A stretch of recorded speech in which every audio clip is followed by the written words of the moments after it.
እግዚአብሔር እዚ ስለ ዘርአየንስ ንዓይ ዘይኮንኩምስ እስቲ ንእግዚአብሔር አመስግኑልኝ ንእግዚአብሔር አመስግኑልኝ ንእግዚአብሔር ኢየሩሳሌም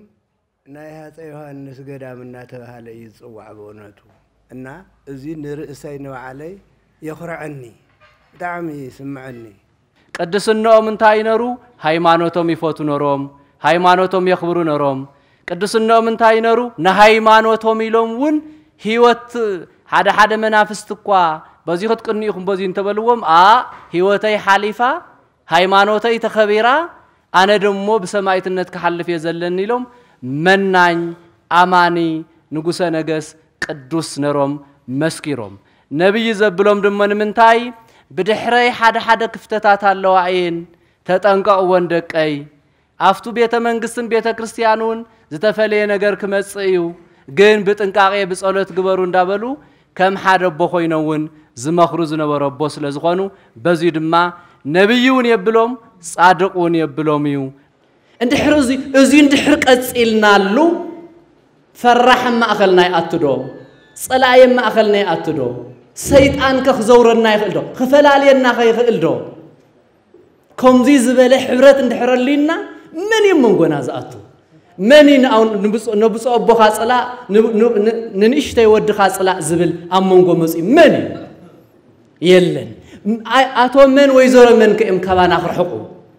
ወጣት መን ከእም ካባና ክርሕቅ ዘውዝኝህ ማሕበር ዘውዝኝህ ሊቅ ሓደ ቃል እንድሕር ተነጊሩስ መኒ ዝሓሚ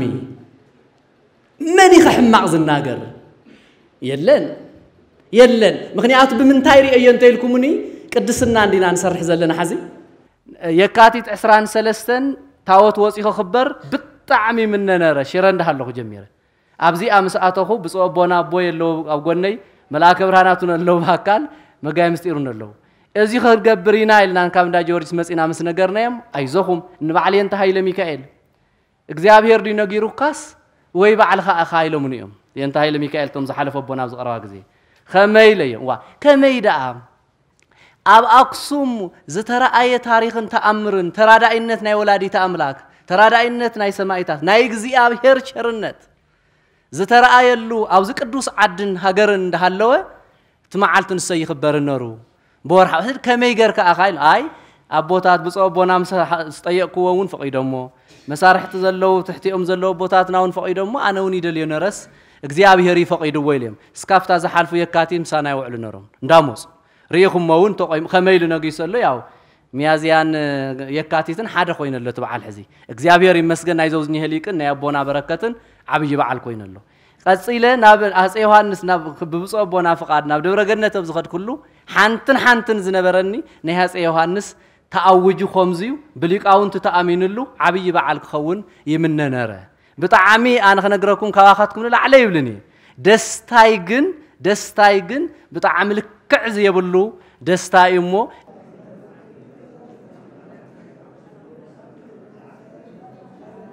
ጠቅላላ መጽዋዕታ ተገይርካቱም ኣውዝ ቅዱስ ሓሳብ ኣውዝ ኣዳራሽ ተረኸብካቱም ህዝቡን ብድጋሚ ደሕና ደሓዲራትኩም መጽዋዕታ ክቢረን ካብ ብጾቦና ኣቡነ ዮሐንስ የሚሩ ኩልኻቱም ዝጽዋዕታ እዚ ክቢርኩም ብምጻኻቱም ልዑል ምስጋና ክነቐርብ እንደሊ መኻውዚ ቀጽልና ከምቱ ዓንቶ ዝተናገርክዎ ላብ ናይ ሰማይት ጻድቅ ሃፀ ዮሐንስ ኣቦና لنبر ጉዕዞ ለቤተ ክርስቲያን ሰርሕዎ ጠቅላላ ዝዓድ ዚል ከፈልዎ ውዕሌታ መጀመሪያሱ ሰሚዕና ነውና ኣብ ኩሉ ልበኻቱ መለኢ ካውና ኩልና ተወሰነ ጽሑፍና ዘለና ገና ቀጽሉ ለቅድሚት ክሰፍሕ ልኽእል ታሪክ እዩ ዘለዎምና ስኾንዩ ዝሞተ ሰብ ለይልዓል እዩ ልሞተ ታሪክ ለይልዓል እዩ እግዚአብሔር እንድሕረብ ኢልዎ ለይልዓል ነገር የለይ እቱ ትንሳኤ ሙታን ዝወልና ከም ዘሎ ኮይኑ ሰባት ብሰባት ታሪካቶም ክቕበር ክመውት ክጠፍእ ይግበርሞ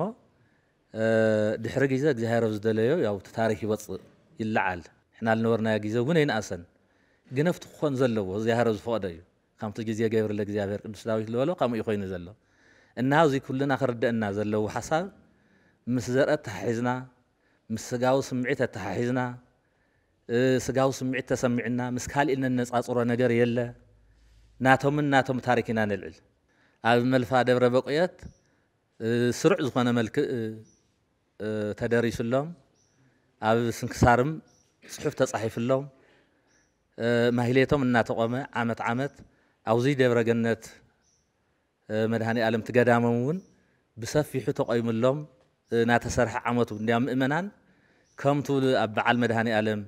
أبعال كدانا مهرات بركة كنركبين أيلهم صبل صديق زمصو نازم أبوزيون زي أمون من مسجاب بزي تتحازة بمنفساوي النت كم السماءات لصارقان لما بيتهاچن صرف زخري نقرأ لهم صنيحهم يوم وزي ما ناتقوم علتنا تقوم كل صراحة نتجلجل يصنيحو جن كندتو هذه تحاسيون ورا أي تحاسبنا هذا أمرنا خواص زلوا كله أم منفساون ترح ساعات ملكة النون الآن كبري هذا اللي خوزي قصيلو قرآن الناس حافينا كانوا لنا يوم يا بدر جنة مدهاني الملك أو أنت بيت كريستيان كاهنات كل أمز ملكتهم أقل جلس زلوا وسينم أقربهم يوم إيش مو أمان منن وسمعت تعمال زعلم وكعو دموم بأنت جزاهير وتعجسوا موت مريرة بأنت منجس السماعات وداسي مريم ناي حموس قدوس إفريم لدرسو إيو كاو ياو مزاقبت تاريخ كم زحبروا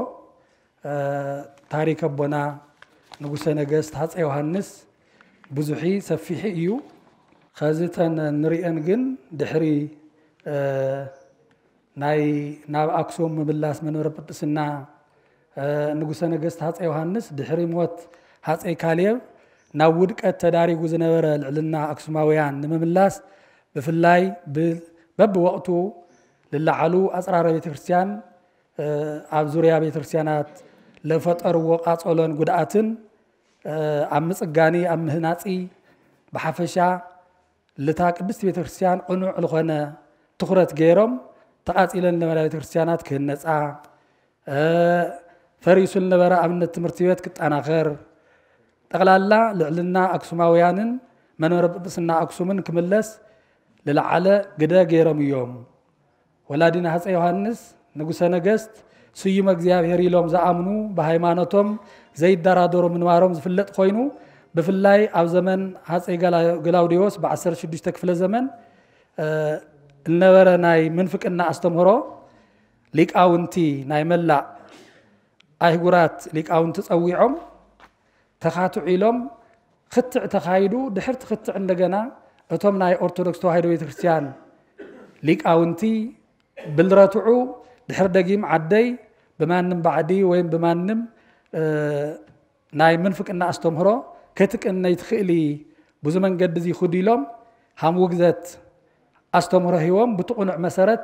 كخياد لجوارو أبونا يوم نقول نجست هذا يوحنس بزنورم أرحق خم حساب تلعلى أبو زحات بوتاتات كاب تجراي حويسوس كاب يروساليم أب تجراي توصيدنا زحات قدامات قديمة يوم كاب لدبر جنة جميرو بناو علم قداميو بزحات يوم كاب يروساليم كاب هذي تحس بيت كريستيان خوينو أني حلال له أبونا نقول نجست هات يوحنس لحازوه تحسته مريتيو يروساليم متيقريه كاو كب بمقصال افتشع وقتي بب وقتو النورو بسماعتነት العرفو كلهم ابغواي نقيا سماعتات توهيلهم لتسيم تخونو ابونا جن ذكر زي ايرخو ويس كاب حزي هم تግራይም اب تግራይም اوزي افتامربتهم وي لرخوو بزح يلي هند تصرحوا لرخويس سماي مريتو يلتفلالي ايو صرحوا صراحه بزحيو اسكاب حزب توسنا بوتاتات ماهيلت القوه مالم تزي خوينو خالي اللي كم سرعات حقتات قدسات مصحفتي هاصي يوحنس بناي قدسنا معارك سماعتነት كبري زوهاو هيوت ويم تاريخ اللوم قدامነት ቤተክርስቲያን ሐዋርያ ሰማዕት ጻድቅ ኢላን ምስያም ዘብቅዕዋ መለክዕታት አለዎም እዩ ካብአቶም ስለ ሰማዕትነት ዝምልከት እንትንርኢ ሰማዕት ማለት ምስክር ምን ሃይማኖቱ ምን ክርስትና ሞተ ስጋ استقبل بسقو مويتو بمنفسه هياو زخونه وزته زولو قالاوي ترجمات اللوم سلازي كمتي حوارياو قدوس باولوس ولا كله بزيرت جبرو مسبله قصيلو ولا زهي كبره اكبرو رومي 13 شوعته نخلو بزغبو جبرو خبرن زغبو خبري هاو ኢሉ ዝመሃሮ ካብ ሞተ ክርስቶስ ዝጀመረ ናይ ክርስትና ሰማዕትነት ብዙሓት ደሞም ዘፍሰሱ እንትኾኑ ብፍላይ ካብ ቀዳማይ እስካብ መፈለምታ 4ይ ክፍለ ዘመን ንዝሓለፉ ሰማዕታት ኣብ ጉባኤ ንቅያ ናይ ሰማዕትነት ክብሪ ተዋሂቦም እዩ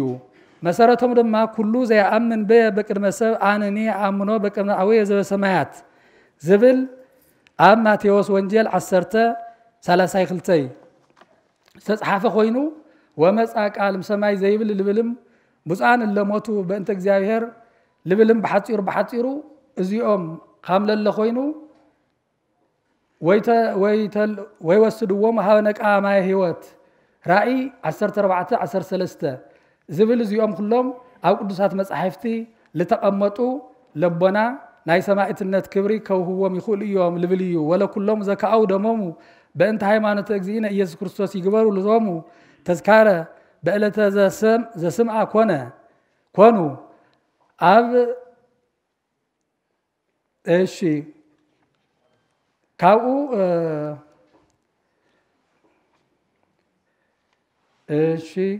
ካብኡ ብምልአት ክረአዩ ልግብኦም ኣብዚ ኸዚ ወቅቲ ብዝጉባኤ እዚ ክበሩ ይግብኦም እዩ ልብል ሃም ሓሳብ ሃም ሃገረ ስብከትና ብደብረ ገነት ውሳኔ ተወሲኑ ሃም ተዓንቶ ኩርስራ ስካጅና ልገልጽዎ ነበሩ ውሳኔ ተወሲኑ መጽኡ እዩ እቲ ውሳኔ እሱዊ ናይ ሰማዕትነት ክብሪ ይግብኦም እዩ ተባሂሉ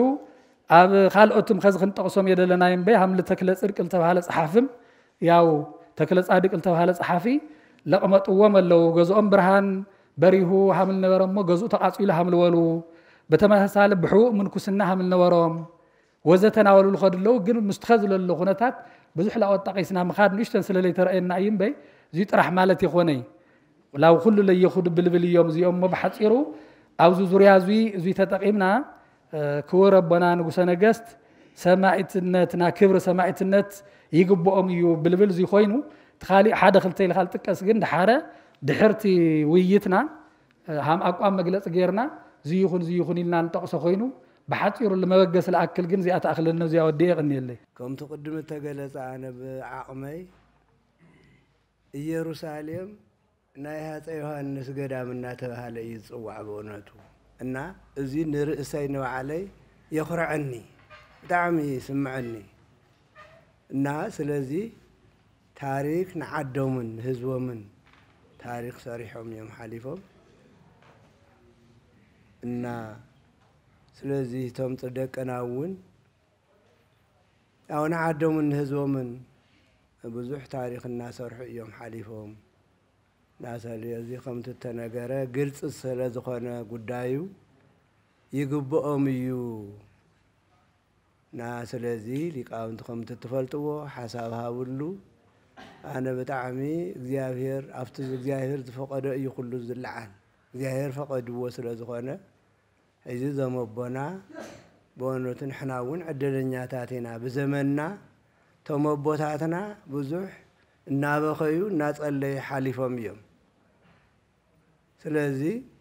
نانا أوانا جزية سلاز بتحق ظاهر سلاز فقدنا بزمننا زم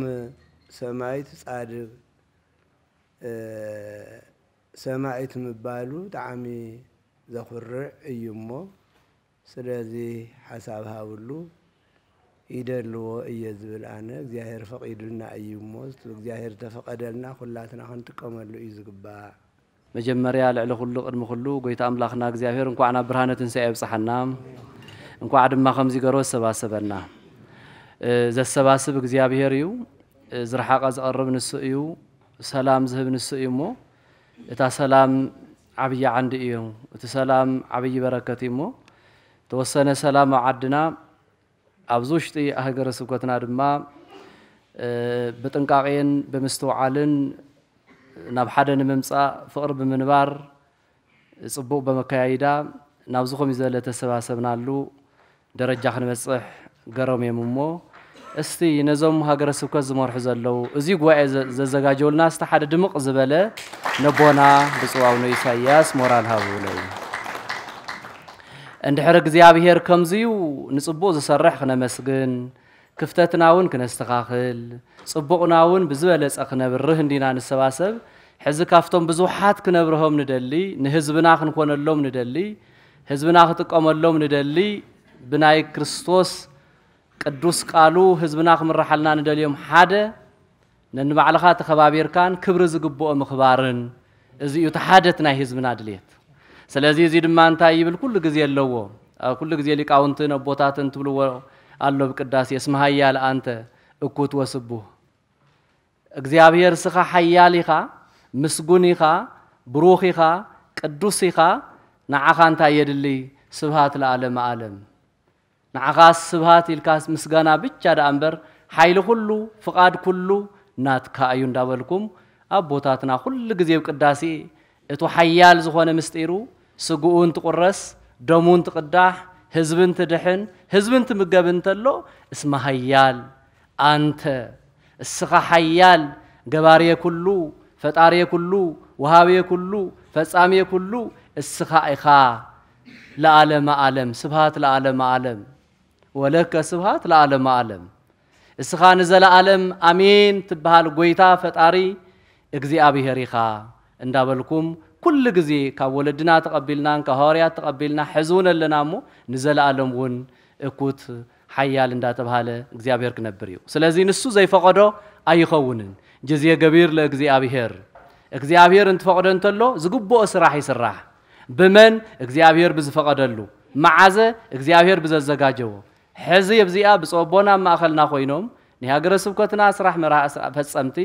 ምስቲ ገዳም ምስ አድባራት ምስ ሊቃውንት ኮንኩም ኣብዚ የብጽሕኩም ኣለኹም መን ፈቂዱ እግዚአብሔር መዓዘ ኮይኑግዚኡ በጽሑ እምበር ዝዓለት እዚኣ ክትከውን ዝበሃል ኣይነበረን ኣቦታትና ክኸውን ኢሎም እዮም ቅድም እንትብል ቀዳማዊ ዮሐንስ ንሃፄ ዮሐንስ ክብሪ ከም ዝግብኦም ብዙሕ እንዳደኸሙ እንዳተናገሩ ትንቢት ሓሊፎም እዮም ቀጽይሉ ካፍቶም ባሕታውያን ርእሰ ባሕታውያን ዝኾኑ ብዙሓት ኣቦታትና ብመንፈስ ዝነጋገሩ ዝነበሩ ርሑቕ ዘለው ዝራኸቡ ዝነበሩ ሓደ መምህር የንታ ወልደ ጀወርጅስ ክኸውን እዩ ክፍጸም እዩ ናይ ሰማይታት ክብሪ ዮሐንስ ቅዱስ ክበሃል እዩ ቅዱስ እዩ ሰማይት ንሱ እንዳበሉ ኣፍታ በዓቶም ኮይኖም ሓሊፎም እዩ ሕዚ በዙ ሰዓት እዚ ድማ ኣቦታትና ዝናገርዎ ዝነበሩ ትንቢት ዘቐምጥዎ ዝነበሩ መንፈስ እግዚአብሔር ዝገለጸሎም ዝናገርዎ ዝነበሩ ብፁዕ አቡነ አቡነ ኢሳያስ ድማ ምስ ደቆም ምስ ሊቃውንቶም ምስ ገዳማቶም ምስ ደቆም ኮይኖም ሕዚ መኺሮም እዚ እንተበልና ደቀይ እንታይ ይመስለኩም እንታይ ስለ ዝኾኑ ዮሐንስ ንጉሰ ነገስ ቅዱስ ሰማይት በዓራይ እዮም ነሮም ቅድስናኦም እንታይ ነሩ ሃይማኖቶም ይፈቱ ነሮም ሃይማኖቶም የኽብሩ ነሮም ቅድስናኦም እንታይ ነሩ ንሃይማኖቶም ኢሎም ውን ህይወት ሓደ መናፍስት እኳ በዚ ክትቅንኢኹም በዚ እንተበልዎም ህይወተይ ሓሊፋ ሃይማኖተይ ተኸቢራ ኣነ ደሞ ብሰማይትነት ክሓልፍ የዘለኒ ኢሎም መናኝ ኣማኒ ንጉሰ ነገስ ቅዱስ ነሮም መስኪሮም ነብይ ዘብሎም ደሞ ንምንታይ ብድሕረይ ሓደ ክፍተታት ኣለዋ እየን ተጠንቀቕዎን ደቀይ ኣፍቱ ቤተ መንግስትን ቤተ ክርስቲያኑን ዝተፈለየ ነገር ክመጽእ እዩ ግን ብጥንቃቄ ብጸሎት ግበሩ እንዳበሉ ከም ሓደ ኣቦ ኮይኖውን ዝመኽሩ ዝነበሩ ኣቦ ስለ ዝኾኑ በዚሁ ድማ ነብይውን የብሎም ጻድቁን የብሎም እዩ በዚሁን ሊቃውንት ኣስፊሕኩም ርኢኹም ኢኹም እቶም ብመንፈስ ዝምርሑ ኣቦታትናውን ማይሌቶም ክእዎም መልክኦም ክድረስ ቅዳሴ ክቅደሰሎም ክብሪ በዓል ክበዓለሎም እግዚአብሔር ብዝፈቀደሎም ኣቦታትና እንዳሰርሑ ናብ በዓል ብፁዕ አቡነ አቡነ ኢሳያስ ኣረኪቦም እዮም እንዳ ሕዚ ዘይኮና ንጅምሮ ዘለናስ ኣፍልጦ ኢና እንተሂብና ሓዚ ክንህብ ዝግባአና እምበር እንዳተሰርሐ ዝመፀ እንዳተኸበረ ዝመፀ እንዳተቆመ ዝመፀ እንዳተቀደሰ ዝመፀ ቅዱስ እንዳተባሃሉ ዝመፁ እዮም ግን በአዋጅ በቱ ዝግብኦም ክብሪ በቱ ዝግብኦም ስነ ስርዓት በቶም ደቆም ሊቃውንቲ በቶም ናይ ሃገረ አግአዚ ዝኾኑ ሊቃውንተ ቤተ ክርስቲያን ቅዱስ ያሬድ ዝኾኑ ሊቃውንት ግን ብሙሉእ ክእወጀለዎ ሁሉ ፈሊጥዎ ሁሉ ሐሳብ ይብሉ ደስተኛ ኮይኑ ሁሉ እትበዓል ክእወጀለዎ ዝንዩ ካብ ዝገርመኩም ኣነ ዝምነዮ መቐለ ምስ መጽኹ ክልተ ነረን ናቱ ገዲም ዝወዛን ታው ዝኣቱና 12 ዓመት ና 11 ዓመት ኮይነሎ የካቲት 23 ታወት ወፂኹ ክበር ብጣዕሚ ምነነረ ሽረ እንዳሃለኹ ጀሚረ ኣብዚ ኣምስኣተኹ ብፁዕ ኣቦና ኣቦ የለው ኣብ ጎነይ ملاك برهاناتون اللو بهكال مقاي مستيرون اللو ازي خرقبرينا إلنا نكام دا جوريس مسئنا مسنقرنايم أيزوهم نبعلي انتهى إلى ميكائيل እግዚአብሔር ዲነጊሩ ካስ ወይ ባዕልኻ አኻይሎ ምንዮም የንታይ ለሚካኤል ቶም ዘሐለፈ ቦና ዝቀረባ ግዜ ከመይ ለየም ዋ ከመይ ዳ አብ አክሱም ዝተራአየ ታሪኽን ተአምርን ተራዳኢነት ናይ ወላዲተ አምላክ ተራዳኢነት ናይ ሰማይታት ናይ እግዚአብሔር ቸርነት ዝተራአየሉ አብዚ ቅዱስ ዓድን ሃገርን እንዳሃለወ ትማዓልትን ሰይ ይخبر ነሩ በወርሐ ከመይ ገርካ አኻይል አይ አቦታት ብጾ ቦናም ስጠየቅኩውን ፈቂዶሞ መሳርሕቲ ዘለው ትሕቲኦም ዘለው ቦታትናውን ፈቂዶሞ አነውን ይደልዮ ነረስ እግዚአብሔር ይፈቂድዎ ኢሎም ስካፍታ ዘሐልፉ የካቲም ሳና ይውዕሉ ነሮም እንዳሞጽ ሪኹምውን ተቆይም ከመይሉ ነግይሰሎ ያው ሚያዝያን የካቲትን ሓደ ኮይነሎ ተባዓል ሕዚ እግዚአብሔር ይመስገን አይዘውዝኒ ህሊቅን ናይ አቦና በረከትን አብይ በዓል ኮይነሎ ቀጽይለ ናብ አፄ ዮሐንስ ናብ ብብጾ አቦና ፍቃድ ናብ ደብረ ገነት ዝኸድ ኩሉ ሓንትን ዝነበረኒ ናይ አፄ ዮሐንስ ተአውጁ ኾምዚዩ ብሊቃውንት ተአሚንሉ አብይ በዓል ክኸውን ይምነነረ ብጣዓሚ አነ ከነግረኩም ካዋኻትኩም ላዕለ ይብልኒ ደስታይ ግን ብጣዓሚ ልክዕ ዝየብሉ ደስታይ እሞ እግዚአብሔር እዚ ስለ ዘርአየንስ ንዓይ ዘይኮንኩምስ እስቲ እግዚአብሔር አመስግኑለይ ንእግዚአብሔር አመስግኑለይ ንእግዚአብሔር ስለዚ ሕዝውን እዞም አቦዚኦም ሰማይትነት እንትን ብል እንተለና አልዕለ ቢልና ዘይኮናስ ካፍቱ ዝመጽዎ ታሪኽ ካፍቱ ዘርአይ ወቅድስና ካፍቱ ዘርአይ ወቅንዕና ካፍቱ ዘርአይ ደሞ እንካብ ነገስታት ይኹን እንካብ አቦታት ይኹን አብ ዘመናት እንዳተቆጸረ አቦታትን ሊቃውንተ ቤተ ክርስቲያን እንዳመኸሩ ሓደ ጻድቅ ኸልዕሉ ካብ አመጻጻና ናይ ሃይማኖትናን ናይ ስርዓትናን መጻጻዩ አብ ዘመናት ከይዶም እገሌ ሰማይት ይባሃለለ ኢሎም ኩስኑ ሊቃውንትን አቦታትን መብተለዩ አጽኒዖም ተመለክዑ ለክዖም ብሊቃውንቲ እገሌ ሰማይት ይኽብሉ ናይ ባዕልቶም ስልጣንን ዕድልን ውህብቶን ካብ እግዚአብሔር ስለዝኾነ በዚውን ኩሊህና ርግጠኛታት ኮይና ስራሕና ምዃኑ ናይ ባዕልትና ምዃኑ ክንገብሮ ንኽእል ንሕና ምዃንና ኩሊህና ርግጠኛታት ክንከውንውን ይግባእ እዩ ካብ ነገስታትን እንካብ ከምዚ ተረኸቡ ድማ ዘመኖም ሓልዮም ቅድስና ቅንዕና እምነቶም ተግባሮም ኩሉ ነገር አጻርዮም አቅኒዖም ቅዱስ ዝኾነ ስራሕ ዝሰርሑ እንተኮይኖም ዘመኖም እንዳተቆጸረ ስርዓቱ እንዳተሐለወ መለክዒኡ እንዳተለከዐ ጻድቅ ወይ ሰማይት ተባሂሉ ክውሰን ሊቃውንቲ ይመኽርሉ ሊቃውንቲ ይዝትሉ አቦታት ይፈልጥዎ አቦታት ይዝትሉ እግዚአብሔር ይፈቅዶ ጻድቅ ተባሂሉ ክጽዋዕ ናይ ቤተ ክርስቲያንናን ናይ ሃይማኖትናን ስርዓቱን ስለዝኾነ ሃፄ ዮሐንስ ደሞ ታፍቶም ብዙሓት ነገስታት ፍሉይ ዝኾነ ስራሕ ሰብ ካብ ሰብ ዘይፈልዩ ሃገር ካብ ሃገር ዘይፈልዩ ሃይማኖት እኳ እታ ቀዳመይትን እታ ጥንታዊትን እታ እውነተኛ ናይ እግዚአብሔር ተዋህዶ እንደሃለወት ሰብ ሰብነት ሁሉ ክኽበር ይዘለዎ ኢሎም ናይ ቅዱስ ዝኾነ ናይ ፍጹም ዝኾነ ስራሕ እንዳሰርሑን ብግብሩን እንዳጻሓፉ ደቀ መዛሙርቶም ይኹኑ ምስኦም ዝነበሩ ይኹኑ ታሪኾም ኩሉ እንዳጻሓፉዎ መጽኦም ስለዝኾነ ይግብኦም ስለዝኾነ ከም ንሕና ዳዘተናሉ እንጸንሕና አይና እንዳራአናየውን ከይና አይና ሞ አውዚ ዘሎ ሊቅን ምሁርን ድማ ነዚ ቃል እዚዩ ነዚ ሐሳብ እዚዩ በደንብ ሪእወን ሐሲቡሉን ስለዝኾን ዝብል እምነት ስለዘለኒ ይደልዎ ኢልናየን ተኸዳሞ እቲ ዝግብኦ ቢሮ ናይ ርእሰ ናይ ቅዱስ ሲኖዶስ ስርዓት ድማ ሪኡ መዕረፍተ ዝህወሉስ አነ ብጣዕሚ ደስታ ይወሰን ይብለይን ደብረ ገነት ይቀንየልና ብጾቦና ይቀንየልና አድባራትን ገዳማትን ሊቃውንት እግዚአብሔር ይخبረልና እዚን ምስማዕና ተሐጉስና አይና ይቀንየለይ ታሪኽ ትግራይ ወይ ድማ ታሪኽ ኢትዮጵያ መልስ ኢልና እንድሕርኢና በተለይ ንሕና ተጋሩ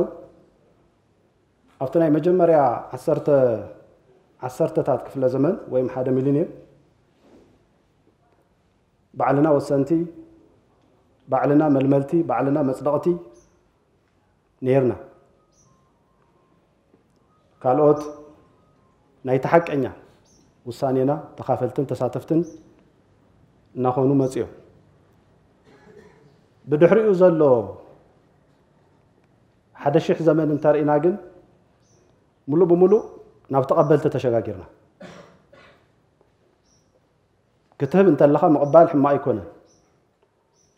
مقبالون وساني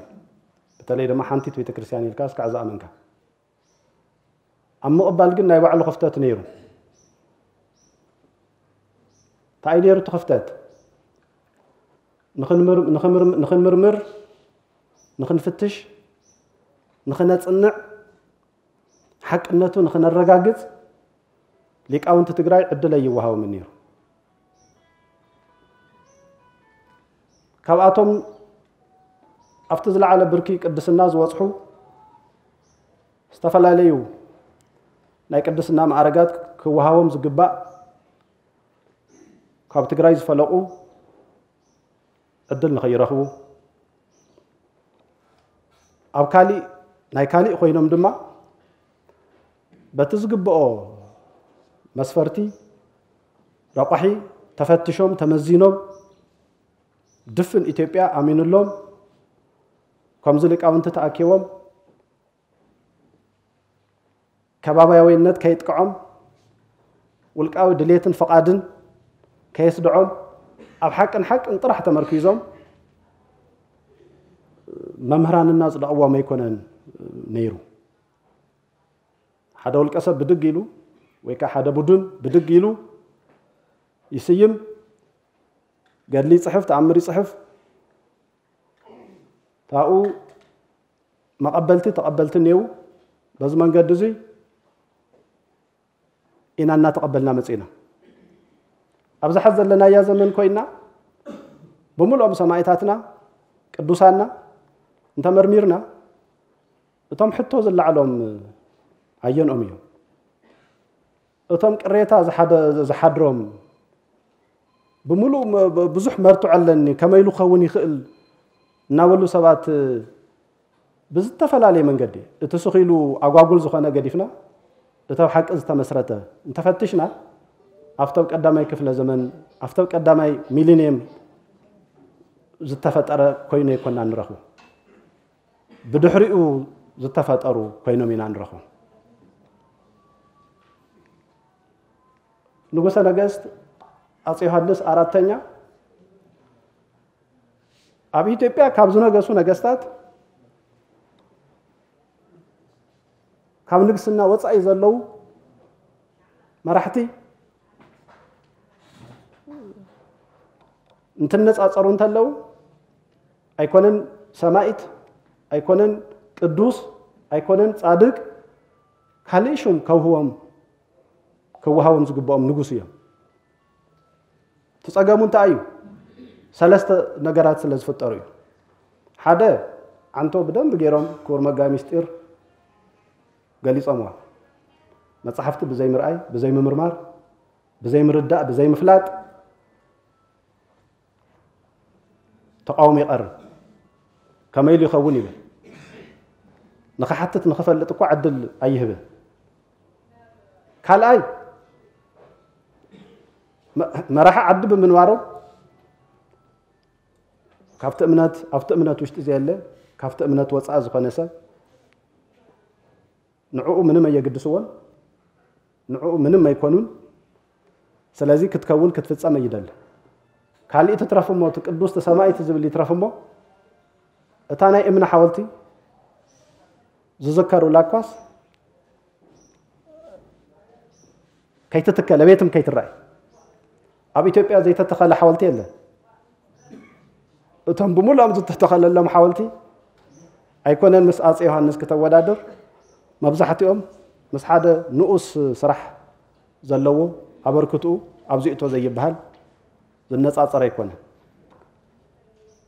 በዚ መንገዲ እዚ ብዕላማ ከይተሰርሐ ጸኒሑ ንሕና ተጋሩ በቲ ሓደ ገጽ ልክዕ እዩ ባህሊ እየ ትግራዋይ ምናልባት ናይ ዘርእ ከይመስል ናይ ከባቢያዊነት ከይመስል ዋላ ካልኦት እንተዓበዱ ክንዓብድ የብልናን እግዚአብሔር ስርሑ ዝሰርሐሉ ግዜ ኣሎ ሕድሕድ ትውልዲ ነንባዕሎም ስራሕቲ ኣብዛ ዘመኖም ስራሕቲ ክስራሕ እግዚአብሔር ብእቅድ ብትልሚ ዝመርሓ ዓለም ስለ ዝኾነ እግዚአብሔር ዝፈቀዶ እዋን ግዜ እስካዕ ዝመጽእ ንጸበ እናበለ ታክብሩ ኣብ ልቡ ገይርዋ ጸኒሑ ታክብሩ ኣብ ልቡ ገይርዋ ኣብ እምሩኡ ገይርዋ ኣይርስዓን ክርስዓውን ኣይኽእልን ብዝተረኸበት ኣጋጣሚ ኩሉ ታክብሪ ክትንጸባረቕ ናገበረ መጽኡ እዩ ስለ ኣብ ልቢ ዝሰፈረ ስለ ዝኾነ እውን እዩ ዋላ ተሓወልተ ይተኸል ዋላ ትጽላት ይቀረጽ ዋላ ቶም ክጽሓፉ ዝግብኦም ገድላት ድርሳናት ይጽሓፉ العلم أنم تشمم قولها تخدلها قولها مزيا أيدر ززت نقولها تيا مزيا شمم أنت تطلع على تلا التاريخ زفلت التحقق زفلت حقوس يسمعه تخم تعطو بخلتها مخنيات تقاوموا زقروا سبات جن يدنقصوا يفرحوا أيدر اللي وانتو شو من السخ العال سبب أسباب دليم نهاتهم شو تدليكم بني أفتح ستايكم كيركم بارو زيكت كم زي عيني شو مكتار علونا كم زي عيني شو ممكن نسمعين دلي نقوله أتى يوحنس بتلين بيت كريستيان كم نهاتي أجلالسا كاب حدك قديش نودوس كجورز جبون العلي كاب حدا سبقتن مرحت هيمانوتن كجورز جبون من العلي إذا نحنا بحالة في النت بحضرات تقبلنا يا زلنا إمنات بدم بجيرو محليهم زمن الشاجرة زمن الشاجرة عدخ يحلق أمنته يحلوني لهم أبز زمننا أنت إنه على نزار يسرع عمته زي ما لا سلسة أورنا تستأنا جدا كم يزبل أي نبل أصيح الناس عصرت شو عت عملت يوم محديرة عصرت شو عت سو عن كلتن اسكو عصرت سوري عصرت شمونته سو عن كلتن اسكو عصرت شمونته 8 شمونته عصرت شو عت عمتين أو عصرت شو عت عمت مس تركي مس قبطي مس طاليان مس دروش زياتهم بدونات يكونون هاجرات يوم هاجرات وين كنبلت لنا كم حدا دخوم هاجر يكونون عبيت هاجرات بكل نجار زبل صقو عبيت هاجرات علم زنقت كتو هاجرات نزيهم مكيتهم عدت نحموا تناوش تعدي كم زلوا خوين تناوش تتصقى كم زلوا خوين إذا كله زجبران نجوس اسكي تناي تاريخ مزاجبتي يمس أمه نابزيا كمساسل زخل نابزيا قرب زخل تمسوايت النوتم أمود أتخوين أمبر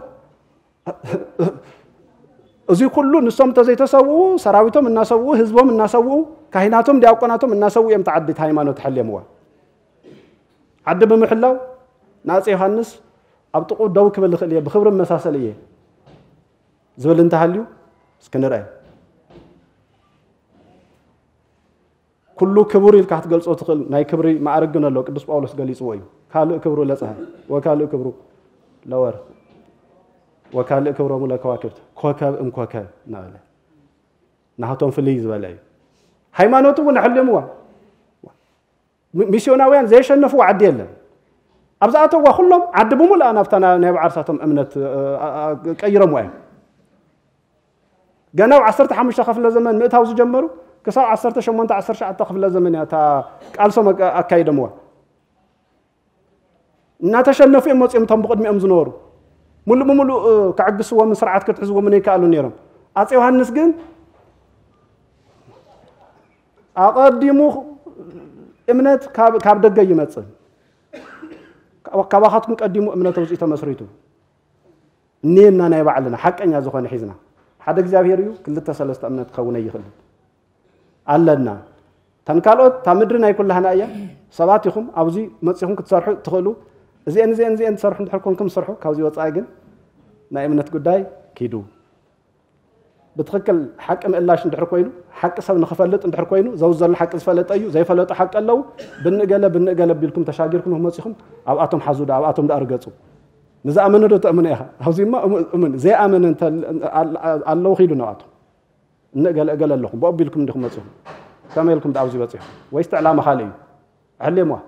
مسيناويان زي تخالو مخانس لزفلطو كاباتهم بمرف زي كون ناوغو صغا زبل مصيخ كبات زبل مصيو زيوم سلستيم تواغيمو زيوم كلهم من تكالخلو اصي يوحنس سلطان حيزلخو مرحيه زدلاي يخبر خليه لما يغبرون ككراخر زدلي كابدغ مصيو تا ختكراخر لتدلي نعلي قاونتنيو خفكبل بورو ميدان متادي تكس لقاونتنيو بحدو غص كفكبل نايصحاتكم لقاونت لونا تلوون بحدو غص امصو تعذبت دما كفكبليه بدحري حق بعلا تشنف إلهم أكراخيرهم ثم نايدا لك أو تشنفهم صديدهم ومتملسهم كيدهم تأمنة تحلموا بولقم أمان نيرم كم هاجر دما تأمنت النساء أصنعهم عنتو كاب حدا قدوس سينودوس كغبرو زغبو نلاعل زبلكو قدوس سينودوس ببزح منغدي ناتسكونه زخدلو منغد دلو بزحات هاجرات امتاي بزح درجه بصيحم سلازلو نسوم جن بينهم تأمنت حليموا مانم حجاز خيغورو ببعلو كتتلنا غبرو بمبيتاچن زمصم يكراخرو كابيمصي خايس تمرتي بل تولو تملس داول كابيمصي خاي مستر سغاوي زندي تحقي ثلاثه باهري كل تباهري زبحال للوي يلن زي ما بوتاتنا بكم زي مساله غباء حليفه مو زخد يميلهم احليهم تأمنت احليفهم امنت راح يكون نحلهم عدون راح يكون نحلهم صديحهم ناب هنصات اتيهم ابيات كريستيانات كيم حنيصهم اندي مصحفتنا انت ايدي زبل ايكون اندو بيت كريستيان زها نصحانتي طواف زقبل حدا شمع زقبل تعينت اسيت له تعينت كبر له تايدي زبل نصام جن قصيركا زيتودم ابيات كريستيانات كويم بكيدانه مرد استسيموا مع ابيات كريستيانات كويم بسلاسي زتسيموا مع ابيات كريستيانات كويم بشموم تتخيلوا نخي ترفت حسيو بسيرا بخالوت صوت اتيو منبر اتناي شو ممكح زبال دبر ليوانس مندي سرحو دحرغن كون يلوم صبو ايكونن يلوم افريسام خاليشم تاكياملو تاو بخاليشم كصوع غيرمو برنسومم تخيلموا ابيات كريستيانات بركت ولا ابيات كريستيانات ابيات كريستيانات طرح يكونن قالوت مارينا اينا قشه يدلن دياقون يدلن عنጨይትን ኣብ ገዛ ኣቲ ኻዳ ተንድድ መርሳብ ካብ عنጨይትን ይነድድ እዩ ዘንደዱ እንዴ እዚ ማ خنحفرለ ይግበና حق እኮ እዩ አይንደዱ ንሶም ቤተክርስቲያን ሓልዮም ካህናት ሓልዮም ርስትን ጉልትን ባጼ ገብረ መስቀል ርዕሰ ኣድባራት ወገዳማት አክሱም ጽዮን ካልኦት ዓበይቲ ገዳማት ዝነበረን መንጥሎም መናጥሎም ዝወሰድዎ መሳፍንቲ ኣምሊሶም ርስትን ጉልትን ተካህን ብምንታይ ክመሓደር كان زبلعو ستيون تزيهاليو نويتكرشان مبا زخون ነገር انتزيهاليو تاغلغلوت دوكو يزبل زلو دوز ولا اغلغلوت هنصاوي تكرشان وين تخون بمولا نملي سمون بسر قصري حزي بخمسي منقد سمعيت انت قلت له سرعه زلو سمعيت كنردو انت زيكيلنا تحققنا وص انت زيكيلنا نتحقق نحفرلو حق زي حازه سب دما تقبل انت الشي دحن سماين مدن زفطره بعلو እግዚአብሔር እንትን ክብልዩ ዘይፈለጥኩ ወንተ ሓልዩ بعلو ናበልና ኮና ተቀበልና መጽይና እዚ እንትብል ተለኹ በደፈነ አይኮነን በትክክል እንቀበለው ማለት ቅድስና ገደበ ይብሉ ናይ ብዙ ቦታ ዝባሃል የለ ዝለዓሉስ ካሕዝ ሓደ ክፍተት እኳስ ምክንያቱ አፄ ዮሐንስ ናብ ሰማይት ናብ ቅድስና ኸይነምጾም ትንፈርሕ እንታይ ዲ ታይ ንጉስ ደኾን ቅዱስ አግቢሮም ንጉስ ናብስገደሉ ናብዝስገደሉ ናይ ጽጋ ስግደት ናብዝዋህ ደረጃ ዓብዮም ቅጽላት አማኸል ዓዲ ይብሉና ስለዝኖሩ 40 ጽሐልካ ክትልጠላ ጽዋሕ ማን መለስ ታወት ቅጥቀርጽ ይኹ ማለት እዩ በዚህ ካይዳ ዳውል ናተባለ ኮይ መጽ ስለዚህ ሐቂና ንሙግት ሐቂና خنرد እንሙክርን በር ዘይተረድኦ ሰበን ተረድዮ ወናሃሎ ድማ ንዑ ዘየግድ ድሰሙ ኻኑን ዝፈለጠ ሰብ فرحي كونن مدحانيتو تحقين خفلط مغبار سرحا مسرح እዩ ተባናዘሎ መሰረታዊ ጸገም ግን ሓደ ሕንቶ እንተላ على አባናውን ስለዘሎ ክፍተት ክነርድ እንታይ ኮና ንሙክር እንድዕ ዝብል ኮን ይሄ ማዓት ካን እንድዕ በዓላታይ ተርሻና ገራ እንድዕ ተማምራን ገረሞ እንድዕ ነገለም ገረሞ ናይ ምርዳ አባናውን ጸገም ስለዘሎ ስለዚህ መቀለ ሀገረ ስብከት በብጾቦና አቡነ ኢሳይያስ ምራህ በኩር ስራሕ መካይዲ መላእክት ወራና ዝምራህ በጣዕሚ نزمنات أبا إمرون أب لب كريستيان قبول النات رخيوم قدوس عدق ناتوحلو زنورو بعلي تخبرم نابز قلص قالو درجة سلازع عباية أب تاريخ كلتا منالو 400 من عامت زاقو صاره حدا عبي تاريخ صريح الليل ازغموت ازي كم حدا قليل غيرنا خنريو لنا عبي خبر نبصوبنا من مقال هاجر سبكت اللي جبا يلها عبي تاريخ تمزغبنا قلت يوحنس لبلني بصاون يوحنس قداماوي هاتي يوحنس تذكروا يوم بصابونا أون يوحنس سالساي لاو كولج مسيوم عدل توهاي ونتزارب توهايلا كاب هاتي يوحنس قدام كان لابنا أون يوحنس كولج بدحنا مصاحهم ييلا يوم نيرب أوان تم بوتاتنا بحقي كم تزول هو ناي تاريخ قداي خوي نبر تمنيون وا حاسيوان وا بزحنا غارود صعيراملو ግን መፍታ እግዚአብሔር ለፈቀዳ አውዘሞ ቦታት ዚያቶም ዘመን ያትፈጸም ለላ ሰዓትያ አፄ ዮሐንስ እኮ መቸም አነው ግንባር ቃውንቲ ዚዚ ክንብላይ ነኸሊ ለብዙሕ ተይኸድናይ እኮ ወለዶም ሊልቀተሉሎም ሓፍቶም ብለይማይ ሊላፀየሎም ለሃወ ፍርድ እኮ ናይ ቅድስና ማዕረግ ይሁይ በይንሱ ቅዱስ ለይኾነ ሰብስ ክገብራ ይኽእል እያ ወላዲ ኻልቀተለ ልኸስ أي خير خاسوا أي تبقدام كتبت استخلينا استمزنا تنعيلني صارفني نقفني من قلب تاجي الفردي بيتكو حدا بزي شلت بمدفع عندي عملت قطع كاكويل ولا كاسقيد صغير ولا قتشمي لحتى هاي العمالة زين هاي قدسنا هاي مجرشات شافي ولادي خال أكل حفتم لا بلاي ماي ليلات نقص بقنا እግዚአብሔር ናተ ይኾነ ሂሎም ንፈጣሪኦም ለሃወ ቦታ እዚ ባዕሉ ትጫፍ ናይ ቅድስና ቦታ ምስ እግዚአብሔር ለይራኸብ ሰብ ናይ እግዚአብሔር ክብር ለይፈልጥ ሰብ ክገብሮ ይኾነ ክሓስቦ ይኽእል ስለዚ ናይ ዞም ኣቦዚኦም ብፀቦና ካፍታል መጽላ ሰዓት ጀሚሮም ዘናይ ትግራይ እሞናይ ወለድ ታሪክ ልምፍጻም خيدم ونيو خيادو أنا بحق قبل بيس للحقوسنيو بتصاو لهان السالسايون أفتى دبر جنة حلقة خوينام نتا ناي هاتي يوحنس تاريخ كقوله تكبر بعد كدمق ناي وعلم ترانا يروم بتصاو نيساياس ناي ولدهم تاريخ بزح فت إمام الله بتصاو نيساياس بتصاو يوحنس السالسايون كفت سمو مسرعات يوم نيو جانا اليوم حزن ديوم ያው ላውዙ መድረክ መጽየምኒው ካፍቱ ሓደ ቃል አተወፍቲ ቅዱስ ፍሬምናጦስውን እዚ ክገብር ይሆነ ይብል ናይ ወለደይ ናይ ልብጻውን ዮሐንስ ታሪክ ክፍጽም ይብለውልና ከም ቤተ ክርስቲያን መስፈርት ሓደ ሽድሽተ መስፈርት አሎ ከም ደብርና ደብረ ገነት መድኃኔ ዓለምውን መጀመሪያ ሳቶሚና ርኢና እቶም ቤተ ክርስቲያን ለቀመጠቶም መስፈርት ልብጽ ወላዲና ሐፀይ ዮሐንስ أمنتاي كاتت خمين جبار لبل مسكور مرحنا بهيل جورجيس خمون مسكور من محدار سكاقوعي مسمع بركانا تزاتينا أول توسنا صحف قلتنا فريمنا تيناينا حسرة بيلا المجلس مجمريا بيت كريستيان خلتها معرقت ناكبر معرقي ناقدسنا معرقي تناكبر معارج بنجستات بستمرسو ناي عبيتي أدبارات أم حضرت بزخونو يوهاب تناكدسنا معارج دما كاب نجستات تسونو وصب زولو قداماويان باباسات قدسنات تناكبري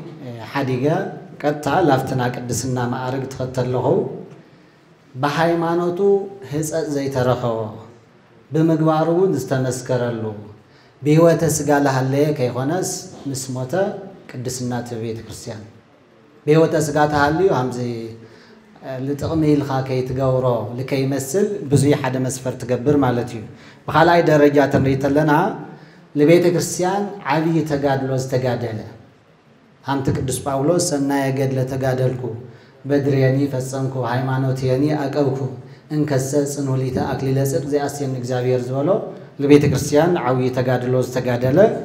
ناي قدسنا ما أرقته مالت تاقلقلوت بصفحات يلزرزرو بزيك حلفو خالي قولها استوازو كافتم قولها استوازو لا تنقروا النور عنتو بحواتنا سفيح عندها سي يوحنس لبيت كريستيان قوله الغونا استوازو زقبر يلي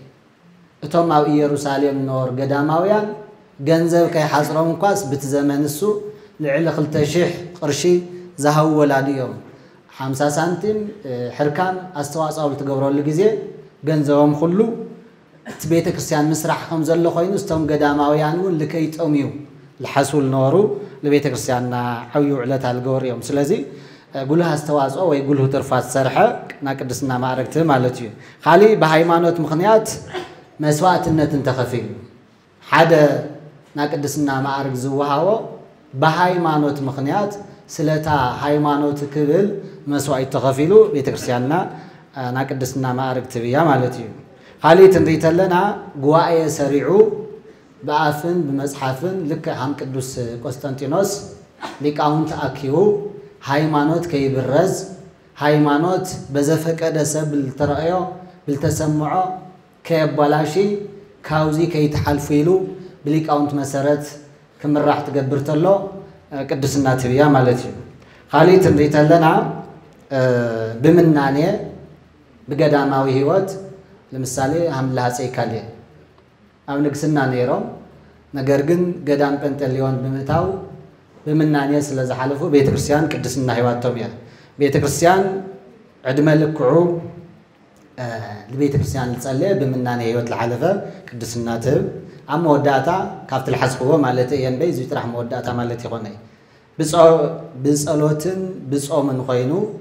ድሕር ሞቱ ሩኡይ ተኣምር ብህይወተ ስጋ ዝሃለየ እውን ምስ ሞተ እውን ጉልህ ተኣምር ተገይሩ ቤተ ክርስቲያን ብትልገበሮ ተኣምር ተረጋጊጹ ሓቅነቱ ተፈሊጡ ቅድስናት ካብዚአን ከም ደብረ ገነት መድኃኔ ዓለም ሰለስቲአን ልክቡር ወላዲና ሃፀይ ዮሃንስ ይምልከታ እየን ኢልና ኢና ሓሲብና ስለዚ ብዚ መስፈርት እዚ ወላዲና ታወት ቅረጸሎም ቅዱስ ሲኖዶስ ፈቂዱ ብፁዓን ወለድና ፈቂድኩም ከም ደብረ ገነት ወሲና ኢና ወለድና እውን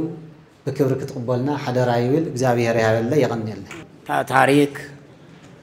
በዘመና በግዚያ ከተፈጸም አቦና ንጉሰ ነገስት ንጉሰ ጽዮን አሃሞም ለነገሰ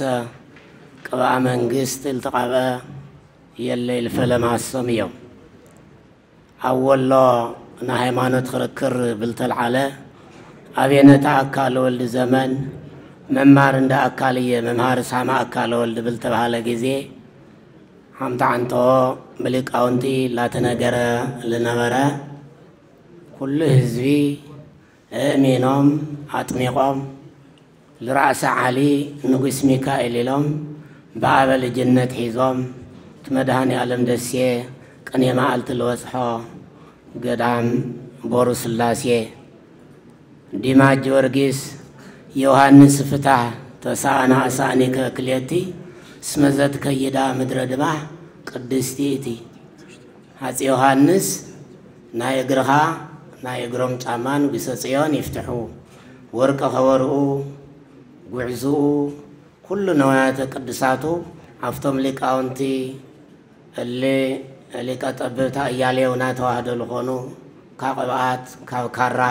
ካብ ጸጋ ነፃ ኮይኖም ለኢትዮጵያ ክልተ ሰለስተ ታሪክ ለጽሐፉ ወለዲ አባቶም ይገነዝ ታሪክ እዚ ብዙ ካብ ካላ ጀሚሩ ካብ አራ ቅዱስ ሚካኤል ህዝብ ላመኑ ላጥመቁ ካብ ጫፍ ላብ ጫፍ ካዚ ካገፊሕ ገረብ ጀሚሩ እስከ ደጓዓተን ቤናት ገዳማት አድዋ ስላሴ ደብረ ብርሃን በኮታውን አረጋዊ ዓጋም ዓድና ጌቴ ሰማኒ ጉላዕ እዚአቶም በደብሪ ቶም ካልኦት ብስል መሬት ለገዳማት ቀኔ ማዓልት ሐምል ወጽሖ ሰዓታት ሐምል ቆወሞ በቅድስና ሐም ዮሐንስ መጥምቅ ኮይኖም ሰማይትነት ስለላው ሰማይትነት ይግቦም እዩ አፄ ዮሐንስ አቦና አብለል ሰማይትነቶም ታሪክ ይናገር እዩ ደጀዝማች ዘውዴም ጽሕፎም ወለው ምስቲ መንፈሳዊ ታሪኮም እሱ ሁሉ ሊቃውንቲ ሁሉ እስከ አፍሪካ ደረጃ ለአመነሉ እስከ ሀገርና ግራን عوت بلومص ጊዜ رئيس አድባራት ወገዳማት ኢየሩሳሌም ወርቀ ኻወሮ ኣብ ኢየሩሳሌም ሪናና ሀምዛ አንቶ ጾበና ሆነ ኢሳያስ ለመስከርዎ ጸናጽልም ይኹን መቆመ ይኹን بعوت ተመሊሶም እዚ ሁሉ ሀገረ ዕራባት ለፖርቱጋል ለድርዊሽ መጽየም ብልኖሩ ሃም ሰማይቱ ቅዱስ ዮሐንስ መጥምቅ ኮይኖም ወርቃማ ህይወቶም ለሃው እዮም ሃይማኖት መስፍቅሩ ጀግንነት መስክብሩ ስለላሃው لعدهم لإثيوبيا كاويتاف لاويتاف أوسيحهم وايم وسبات لإግዚአብሔር ብዙሕ ተባሂሉ ስለ ዝኾነ ምናልባት ሓንቲ ሓሳብ ንምልዓል ተዘይኮይኑ ምናልባት ኣነ ዝሕዚ ዝካየድ ዘሎ ሓሳብ ወይ ኣጀንዳ ሓቂ ኮይኑ እናሃለወስ ኣብ ሓቂ ተቐቢሉ ዝጸንሐ ኢለ እየ ክገልጾ ዝኽእል ሓቂ ብሓቂ ተቐቢሉ ዝጸንሕ ሓቂ እናሃለወስ ግን ድማ መዓልቱ ደሪትካ ወይ ኩነታት ደሪትካ ጽውልካ ጽባሕ ክገብሮ ድሕር ጽባሕ ክገብሮ እናበልካ ነቲ ናይ እግዚኣብሔር ዕለት ነጸበኻሉ ዝጸንሐሉ ዕለት ታሪክ ዝሓዘ ኢልካ ኢኻ ተሓስቦ ትኽእል ስለዚ ብዝበለፀ እቶም ኣቦታትና ይደልዎ እንተኢሎም ንሕና ትዝበልኩሞ ይኹን ኢና ክንብል እምበር ካሊእ ኣይንብልን ይደልዎ ኢሎም ኣበው ሊቃነ ጳጳሳት እንትምስክርሉ ካብኡ ሕና ንውስኾ ነገር የለን እንዲያውም መጨረሻ ሰሚዮም ክዛዝምዎ ዝግባእ ስለዚ ኣብዚ እውን ብእውነቱ ብፁዕ ኣቦና ኣቡነ ኢሳይያስ ብእውነቱ ብጣዕሚ ዒድመ ጥዕና ይሃበልና ታሪክ ሃምቱ ኢየሩሳሌም ክችለ ትርሳዕኒ የማንየ እውነቱ ታሪክ ዝነበረ ከይርሳዕ ኣስታዊሶም እዚ ምግባሮም ብጣዕሚ ኢና እነመስግን እሞ ስለዚ ብዙሕ ተደጋጋሚ ከይኸውን ኣንዩና ኣፅኒዕና ከምዝዓንቶ እልትነገረ ብየዓመቱ ይኹን ብየወርሑ ተሰባሲብና ኣፅኒዕና መፅሓፍ ርኢና ገላቢጥና መቺና ክነቕርብ ሕዚ ግን ቃለ ብጣዕሚ ኢና እንመስግን ዛሬ ያበልና ኣነ ጥራሕ ተሸይምካ ተይኮነ ብፅናል ስራሕ ኣብ ገዳም ኮይኖም መናንያን እኮ ፅድቂ ይሰርሕ ኣለዉ ሽመቱ እውን ዘይብሎም ካብዚ ተሸመለ ካብ ዘይተሸመለ ካብ ኩሉስ ቅድስና ኣለዎም ይወልፁና እዮም ብዝንውሰዶ እዩ ብዋናነት እውን ደሞ ለማዓንቲ ንጉሰ ነገስ ንጉሰ ጽዮን ሃፀይ ዮሃንስ لقدسنا لبقع سرح اليوم يو لذي كل ده نجار الذي أناتهم يا بتشازا عالزيا كنا بعلا الجبنا خنذكر الجبنا أمناتهم في وقت كل الناس لزخنا إننا من ما يرخبنا اللومن لخل كل نجار لمس أسبيلن بملأ تحليفنا ينازلنا ولدنا ونوزي اللو لذي خجل لخل ياو كوربان الناس حافينا لتو تقلل اللي وعلنا يو حساب كانوا لنا يوم تقول دايك الرم بخيدتون الرم لخل نجاريو إسرائيل شو منتي خلتش عصر شو عتي عم تمرد بسوء أبونا أونا إساياس نايتقرأي سكتما مقالة عقر سكت إقاب عسين أغال قدس يندوسين بسوء أبونا أونا يوحنس ناي قدس فريمناتوس أونا سلاما كساتي ورهان منفساو كليج لإقاب عسين أغال قدس يندوس تقرأين كم أول حنا نايتقرأي سكتما مقالة عقر سكت لعلوات حلفتين سرحتين ياتاتين ناي منفساو كليج العلوات حلفتي أبتحت مقالة عقر سكت ناي زركوا خلت وردا بيتكنت العلوات حلفتين سرحتين ياتاتين ناي حمسة قداماتين أدباراتين أبيات كريستيانات دبرم محاضرتي أبنت ممران قومت ناي بيرو سرحتين ياتات سباكيان وانجلن ناي بيت تمرت سنوات ممرانن بزلو معلت بحبار تأكيبنا كوربنا نقوس نقست حتى يوحنس ربعي عبد العلي قدست بيت كريستيانان عبد العلي مؤمنانان زرحمو تاريخاوي زخونه سراح عمل كيتنا بحبار تزرارينا زسعب بعل حموش تقص ملكتا اوطينا علنا كم زفلت كوربنا نقوس نقست حتى يوحنس ربعي عصرت تشعنت السير وعتي عامة مرات تري على تسنبات عن قدست كتما أقسوم عن قدست صيون بيت كريستيان بيد بصو أو ناتناتيوس بيك أباس ناي نقسنا معارف قراءات تقبيهم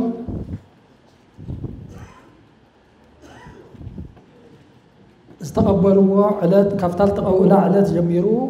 زنبرهم ناي هيمانة صنعاتن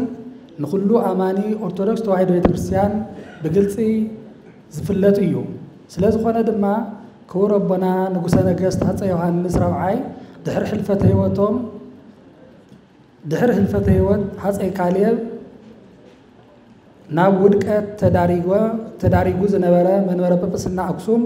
كم أون بحفشا لنا أقسوماويان ناب زنورو عم ملاسن بأسرار ቤተክርስቲያን استقاصلون استغدون ገዳማትን አድባራትን አብያተ ክርስቲያናት ንክጽገኑን ንክህነጹን ኣብ ምግባር ፈለገ ህይወት ቤት ትምህርት ሰንበት ኣብ ምስፍሕፋሕ ኣብነት መምህራን ዘይነበረን አብያተ ክርስቲያናት ንክምደውለን ኣብ ምግባር በሐፈሻ ቅድስት ቤተ ክርስቲያንና ጥንኩር ዝኾነ መንፈሳዊ ግልጋሎታ ንምእመናና ንክትህብን እት መንበረ ጵጵስናውን ናብቲ ዝነበሮ ጥንተ ቦትኡ ናብ ቅድስት ከተማ አክሱም ንክምለስ ገይሮም እዮም ክቡር አቦና ንጉሠ ነገሥት ሃፀይ ዮሐንስ ራብዓይ ስዩም እግዚአብሔር ኢሎም ዝኣምኑን በሃይማኖቶም ዘይደራደሩን ምንባሮም ዝፍለጥ ኮይኑ ብፍላይ በ16 ክፍለ ዘመን ጸጋን ቅብአትን ብዝብል ስም ሰላምን ሓድነትን ቤተክርስቲያን እናዘረገው ሃይማኖት ዘጥፍ ዝነበረ ናይ ምንፍቅና አስተምህሮ መጋቢት 1870 ዓመተ ምህረት ናይ ኩሉ ከባቢ ሊቃውንተ ቤተክርስቲያን ዝተረኸብሉ ነቶም ጸጋን ቅብአትን ዝውሉ ድማ በአካል አቅሪቦም ዓብይ ጉባኤ ገይሮም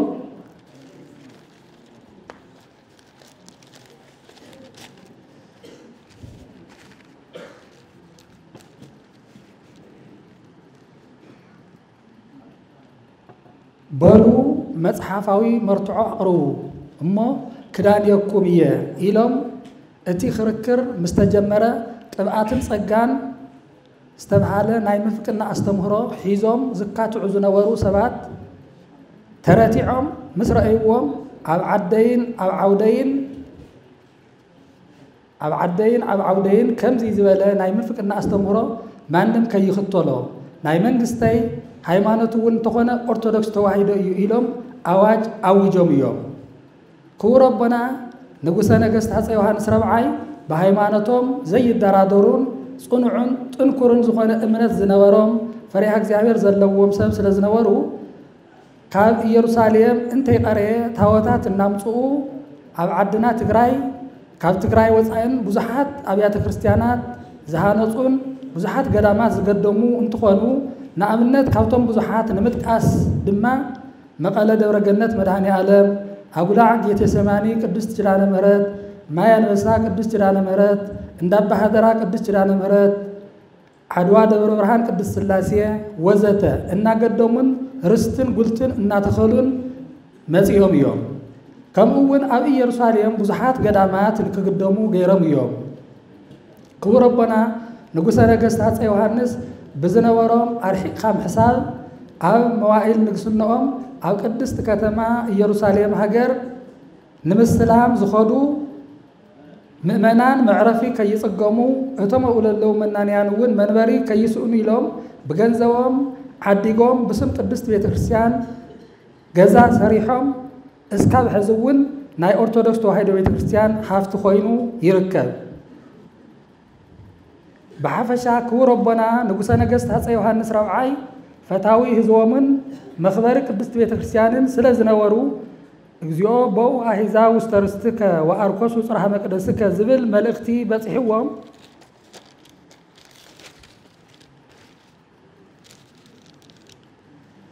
አነ ህዝበይ ብግፍዒ እናተቐተለ አብያተ ክርስቲያናት እናተቐጸላ ናተይ ብህይወት ምንባር እንታይ የድልየኒ መስዋዕት ክኸፍለለኒ ኢሎም ክብርቲ ህይወቶም ምእንቲ ህዝቦምን ቤተ ክርስቲያኖምን ብ1881 ዓመተ ምህረት ክብርቲ ህይወቶም መጋቢት ዕለት 2 ሰንበት መዓልቲ ኣብ መበል 52 ዕድሚኦም ካብዙ ሓላፈ ዓለም እዙይ ናብቱ ዘይሓልፍ ዓለም ብክብሪ ናብ ፈጣሪኦም ኸይዶም እዮም ስለ ዝኾነ ድማ ክቡር አቦና ሃፀይ ዮሐንስ ራብዓይ ናይ ቅብአትን ጸጋን ተኸተልቲ ሰላምን ሓድነትን ቤተ ክርስቲያን እናዘረጉ ስለ ዝነበሩ መጽሓፋዊ መረዳእታ ስለ ዘይብልኹ እቲ ቅብአትን እታ ቅንዕትን ርትዕትን ኦርቶዶክስ ተዋሂዶ ቤተ ክርስቲያን እያ ኢሎም በአዋጅ ስለ ዘጽደቁ ክቡር አቦና ናይ ኦርቶዶክስ ተዋሂዶ ቤተ ክርስቲያን በዓል ውሌታ እዮም ክልተ እታ ክብርቲ ህይወቶም መስዋዕት ዝኸፈሉላ እውን ንኻሊእ ስጋዊ ድልየት ዘይኮነስ ኣመንቲ ኦርቶዶክስ ተዋሂዶ ቤተ ክርስቲያን ብግፍዒ ስለ ዝተቐተሉ አብያተ ክርስቲያናት እውን ስለ ዝተቃጸላ ምእንቲ ኢለ መስዋዕት ክኸፍለለን ኢሎም መስዋዕት ስለ ዝኸፈሉ ሰለስተ ኣብታ ክብርቲ ህይወቶም ዝዓረፉለትላ ቦታ እውን ካብ ድሕር ሞቶም ናብዚ بسمم زصواع ماي صلوت وصيو بزحات حمومات النا تفوسلو سلازركب ربعي أبيت منجستهم وننتخونه على ما هو قصاقص زي خونو زقمطوس قرستات كم ناي قدوس جبريل صلات كم وين قدوسات سئلتاتن قدوسات مصحفتن كم زنورዎም حمشاي كو ربنا نغوس نغست حص يوحنس ربعي صدقومن هياو تاريخومن كابتا زعرفوا لا غزيه جميرو ابتي عبي قدام دبرغنت مداني عالمن قدس چرانه مرتن بيتكريستيان مقاله بب عمتو مغاويت علت خلته بمحيليات بساعات بقداسين بسبكه ونجلن يخبروا سلازلو شدشته كو ربنا كم سرعات كو ربنا نغوس نغست حص يوحنس كم سرعات حقتات قدس بيتكريستيان بناي قدسنا معارك ناي سماعتነት كبري زوهو بزحات سرحتي سلز سرحو كابتم قدست بيتكريستيان حواريا سماعي صادق إلى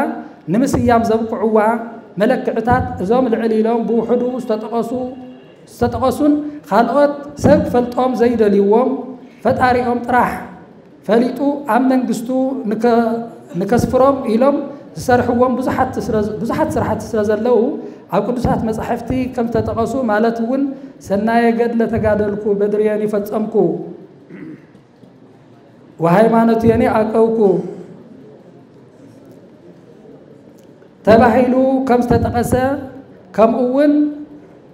ወኩን መሃይምነ እስከለሞት ወወካ አክሊለ ህይወት ራእይ 2:10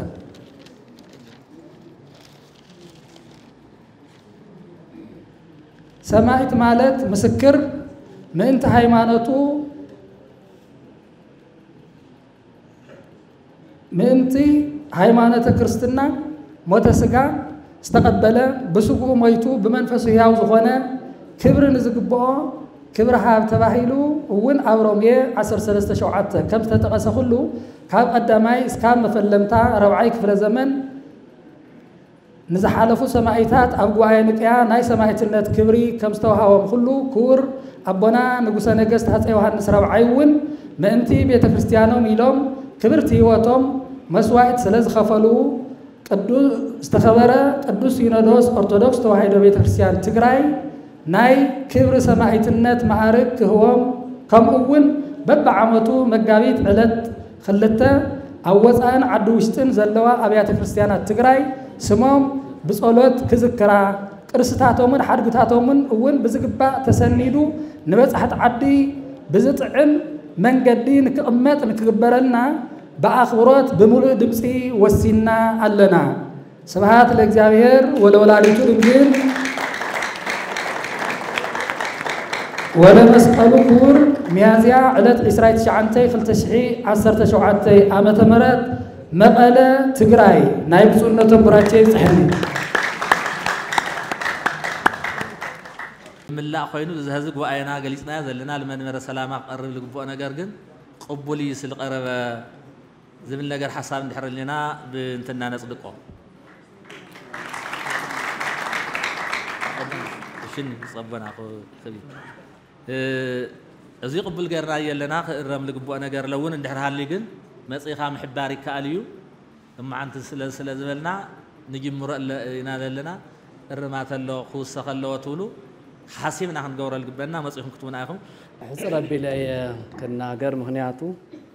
بصوبنا هون بزبلة أمام رح يقولوا يوم سكاحيز نبرد ما كبخاتكم ليك أونتي أبوتات دس بالحسابات ندس معنا سلز أنا حنا أو زي خوينا بالسمعنا يو بزر أخمو دستا بزر أخمو تجهات بزر أخمو تعقستي እና በጣም خنا መስከን ስለዝደለኹ እም በኻሊ ግን ክልተ ነገር ግን መተሐሳሰቢ ነቦታት ንሊቃውንት ክብ ስለዝደለኹ እም እቲ ሓደ ናይ ቦታት ካስም ክትዝክር ተለኻ ናይ ቦታት ካ ታሪክ ከተልዕል እንተለኻ ብዘይ ናይ እግዚአብሔር ሓገዝ ብዘይ እግዚአብሔር ፈቃድ ዝኸውን ነገር የለን ግን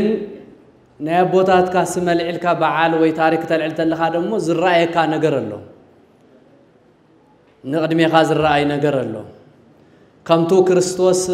መይቱ ምስተሰ أفتو تنسى أولت زنبرة صلمات ببرهان تسعيرو زنبرة فرحات دما بتبعات تسعيرو تزنبرة مجننا قدما بمرقاء تسعيرو سلامنا عقاتكم يكون إلو في الصمون كنوعن زلالماوي سلطان منفس قدوس إفي لخبا من طلو زترقب تسفانرو حزون كماي أنا كما بايوهان نسكوي نخري أتلقو تسفاي رأيني دحر موت هيوت دحر رخيبكا دحر كتسئلة هيوت كافتو موتون تمهارو نقرلو تافتو زحالة في الشقر مكرا نقدميت دما موت كم زلو مكرا كم زلو انتردى اخامو جن التردي خادما تستخاخلو نقر جن اللو سلام تزينروكا سلام كتقبر فرحين تنروكا تبعاتك نبركا شنكن تنروكا مرقاق نبركا امنت تقوليلوكا امنت كاختت انكر يلا عليك انتاي دحر تنساي ناي كريستوس عالم كله هيوتن سلامن تسفان زرخبت شاوس لزخونه حزون ناي بوتاتنا رأي تسمعني إذن ناقر زلخو أبوتاتي بسو أبونان ناي بوتاتنا ملسلنا ناي بعل أوني يوهانس ناي بعل حسي يوهانس ناي تم قدوسان بوتاتنا تاريخنا العلم تلنا اكزيابير أملاخنا سلاموس لزهابناي سلامون سلزلاخلناي لذي إزو سلام زي زرخبنا يدما نصرح نقرقن اللو إذا أنا وانا خسمر الله زدلخو زترفنا قن كيهلو حزن إحنا نايبوتاتنا بسؤال لك أنا باسات نايبونا نقصص إيوان قدوس يوحنس إنا سمنا العلزة لنا كم زيز ذكرى أبو كي يخيد ذكرى لك أونت كي يخيد ذكرى عبيت عدن لك أونت كي يخيد جن يسرح اللدو أي يسرحنا بعدنا إذا أخسمر الله أزدلي مخنياتو تعاتقنا أنت زيت السئنا أنت زيت مخاخيرنا أنت زيت أمامنا أنت زيت حقاقيزنا خبيدي ولدي مخنياتو أنا وسئي ملاك برهانات بصوبونا ويمقاي مستير أمدرخ بمن نقارهم تراي عدخ نقنعين خلينا كلنا خمتحنتي أستقابتنا قدس بيت كريستيان تابيت كريستيان سباسي بهنا الله بحقي أو عبي الدرش عدينا سلزخونت جزانا سلزخونت صلالنا سلزخونت عندي أو إنجراز باللعون يرئي لهم بحدا تسبسيبنا بحدا مخيرنا بحدا مساحق نبلع قمتنا هوريات بصوبونا أما أخلنا قرنا كريستوس أما أخلنا كم زلو تردي الناس أميننا ناي حدا ما أدخل نبلع اكزي أبهير سلز فقدو اكزي أبهير دما سقيل يكونن ناي بوتاتنا رأي خنعوت سلز تسعناي ناي بوتاتنا بعلمن قدوس يوحنس ناي بوتاتنا بعد بل بسوانن بحتاويانن ناي بونا ممرحمن ناي أبونا أما أخلنا زلو بسو أو نيساياس اندحر ازي اندحر قصيلنا له فرح ما أخلنا أتدو صلاي ما أخلنا أتدو سيطان كخزورنا يخلدو خفلالينا خيخلدو كم زي زبالة حبرت اندحر لنا من يمنقونا زأتو مني نبص أبو خاصلا ننشتي ود خاصلا زبل أمونغو مسي مني يلن أتو من ويزور من كإم كبان آخر حقو وطعت من كإم كبان آخر حق زوزنيه محبر زوزنيه الليك حدق على نحرتنا جيروس مني زحمي مني خحم معز الناقر يلن مخنيات بمنتايري أيان تيلكموني قدسنا عندنا نسرح زلنا حزي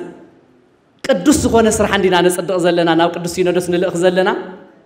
قدس خونا سرح نسرح انت لنا اذا قدس زيو حدا خوين خيخيد زسرحوا سبات كله دا يقولوا الله إنا خنول زلنا كما يقرنا نعريوم ناب إدنا نمس أيوم يبك سلازي بسو أبونا بطعمي مثلا حدا عبي يبو خمزيخا هتولوك أي حفرك عندي من كون كأخا نعوكم هتولنبر عدلني أخزيابيرون عدلون نمن تايز بزلخو نخندي زماني تتصبيز تاريخ زي نخندي عمتات يقصير تاريخ زي حزخ أخزيابير كما يقرف قيدوه من كما أخيلو ولو ስለዚህ ዝዋዜ ማዚ ዝፍቅር ህዝዩ በእውነቱ አነባ ዮሐንስ እንኳን ተሰኒፈ خبيبكم كم حوكمون كم ولادكمون كم ناي بيت كريستيان دم كم ناي بيت كريستيان حدبو كبيبنا حدا خوينا أبونا دقيفنا أما أخل قرنا هاجر سبكتنا أما أخلنا قرنا كولجنا دم كم ناي تمرت بوتا حلينا إتوم بوسن كوينهم كولج كودو هاجر سبكت كودو تمهرت خينا بر زمن زمسو تكنولوجي أمس حفن أمزراب زوعل زلوا بسرحنا نسعرهم بزربا يسعد بسرحنا نسعرهم بمقررابنا نسعرهم بحدا مرفقنا نسعرهم بحدا مقداسنا بحدا زيمان بحدا قداسي بموعلنا حزبنا بحدا مسينا نسعرهم اتون وطات من اسينا زي تردؤم بزحب زي يد المصحفن من مصحفن متچاتن زوعل دما من اسيهم ገና ትኩሳት የሙሞ ናቦቶም እንዳምጸና بزملكتهم بسنبت تمرت بيت بسبكتهم ونجيل ناقبرنا مقال اندحر سلام زنقسا ونجيل زبزحلا تمرت بيتن ممهرانن زمعبلو لا بوتا سلازخونت بقبر نقلص أمو نايبونا براكيوني حق زنا نايقزيابير شيرنت مسانا يخون هاقر سبكت حزون مرا راح زلهم قصللو بي أبيات بيت كريستياناتكم زلو زحقزون كم كولجون أو قلنهم كوينا زفتح بحادن دا فتحنا زسرح بحادن دا سرحنا زحقزن دا تحقاقزنا زي سلطنو كهناتناون أو كولجنا أتينا بهاقر سبكت اندامسنا أسلت إلنا بونجيل زتأنكر كهن زتأنكر دياقون زتأنكر كريستيان نخالي عدتاتون نخالي زواتاتون مرأيان غخون أنون كحجز كل أخقال اندأته እግዚአብሔር ሐድነቱ ይሃበና እግዚአብሔር ያቀነለይ ናየቦታት ካስም ዝካር በረከት ይሞ በረከት ሁሉና ያቀነለይ ተኸበርኩም ሊቃውንተ ቤተ ክርስቲያን እግዚአብሔር አምላክና በሰላም አጀምሩ አውዝ ደረጃ ዘጽሐና ፈጣሪና እግዚአብሔር ተመስገነ ይሁን እና ሁሉ ተነግር እዩ እግዚአብሔር ይባርኩም ብዙ መዓልት እዚ ብዙ ሰዓት እዚ ጥራይንተ ይኮነ እዚ ጉዳይ እዚ ከቅጽል ከም ዘለዎ ሊቃውንት አለና ይመስለናል ግን የለናን ዘለና ይመስለናል የለናን ክንጽሊ ይግባ ክንምህለል ይግባ ሰዓቱ ግዚኡ ትሪወለኩም ከባድ ወቅት ኢና ዘንሄናየ ደቅና حواتنا ካፍት ዝሰርሕዎ ገዝኦም ተፈናቂሎም አበረኻ እዮም ወዲቆም ነው ስሙ ኣብ ኬንዳ ይባል ግን ላስቲክ እዩ ተቀዲዱ ፈሲሶም እዮም ዘነው እና ቁርን ፀሐይን ብጥምየትን ይወኹ እዮም ዘለው ስለዚህ ሒዚ ምህልላ የለየና ጸሎት የለየና ቤተ ክርስቲያንና ውና ፈተና አያዘንያ ሊቃውን ዘለና ይመስለኩም አለ ግን የለናን ንማህለን ከባዲን የሰዓቱ አነ ናብ ዝርዝር ናብ ውስጥ ያአትን ኩልኩም ሊቃውንት ይኹም ትፈልጡ ወለሁም ስለዚህ እዚ ሓድነት እዚው እዚ ሰላም እዚው ክቅጽል ከም ዘለዎ ግን ሓደራ እየዝብል ለምን የና ጽባሕ የለና እና ሊቃውንት ዘለኹም ወነቱ ሓደራ ካውቱ ወለድኹም ትውፊት ወረስኩምዎ ንስኻትኩም እውን ትውፊት ንቶም ደቅኹም ኣሕዲፍኩም ንክትሓልፉ እዩ ዝግባአና ስለዚህ እግዚአብሔር አምላክና ተመስገነ ይኹን ናየቦና ጻድቅ ሰማይት ሃፀይ ዮሐንስ ገነት መንግስተ ሰማያት የዋርሰልና ንዓድና ሰላም ንህዝብና ፍቅርን ሓድነትን ይዓድለና زعرفوا نوسهم يمحرنا تحمموا فوسهم هرتوا الأخرنا تفناقلوا بسلام بهيوتنا وجزهم يملسنا حسانات عبيرنا التآثر يفتحلنا بقفعي تقاتلوا بسمايت النتي وتم لحالفوا سمايت هاجر እግዚአብሔር ቅዱስ ትግራይ ነውሶም ይምሐረልና ህዝብ ትግራይ ወላ ትግራይ እግዚአብሔር ይጥናልና ይበርታልና ጸበቡ ጭንቁ ሐዘኑ በኺያቱ ጥሚያቱ ድርቁ ያخلكم ይወለና ጎይታ ናይ መወዳታ ይግበረልና ናይ ሰላም ጎይታ ኢየሱስ ክርስቶስ ዓለም ሁሉ ሰላም ይሃበና ከበረከተ ትንሳኤው በረከተ ረድኤት ይሕድረልና እግዚአብሔር ንዓድና ሰላም نهزونا فقر حدنتني عدلنا እግዚአብሔር አቡነ ዘበሰማያት